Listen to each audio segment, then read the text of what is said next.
Hi guys, today I'm going to be talking about Brigittae rasboras. They are a beautiful nanofish that maxes out at about 3/4 of an inch.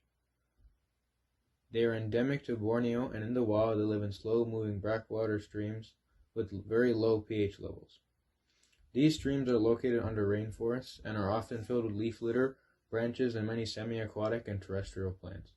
These plants provide a lot of cover and spaces for them to hide within their environment. They are a very adaptable fish and will thrive within a range of water parameters.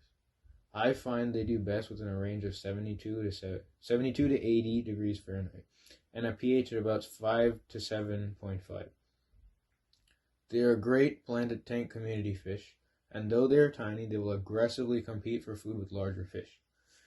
They will do great with dwarf cichlids, tetras, cories, rainbowfish, and other community fish under the 5-inch mark. I would avoid larger angelfish and cichlids because they can often eat these little guys and will scare them so they never come out. They would also be a great tank mate for shrimp and will only prey on the tiniest shrimplets. I have also kept them with blue bolt shrimp and Neocaridina shrimp as well, and they do great with both varieties. In the wild, these fish live in large schools, so in purchasing them for your aquarium, I would suggest getting 6 or more. In larger schools, they feel safer and will be much more active. They also display more active and natural behavior and will thrive when kept in larger schools. The minimum tank size for these fish is a 5-gallon tank. They are very active and will explore the entire tank, so a larger tank is preferred. Within the tank, you should provide them with many hiding spaces and cover for them to go behind if they ever feel threatened.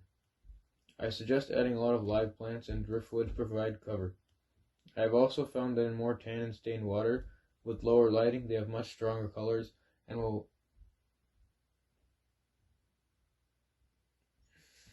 show much more natural behavior. They also will breed much more readily in tannin-stained water, and the fry will have a much higher survival rate because of the lack of vision in the tank. These fish will predate on their young and are very difficult to breed. In the wild, these fish eat tiny crustaceans, insects, and worms. However, in the aquarium, these fish will readily eat prepared foods. Just make sure to feed a food that is not too large for their mouths. I personally have no trouble feeding up slightly ground up flake food. Sexing these fish is relatively easy once they reach adult size. The females will be noticeably larger and rounder. The males will be more dart-shaped and smaller.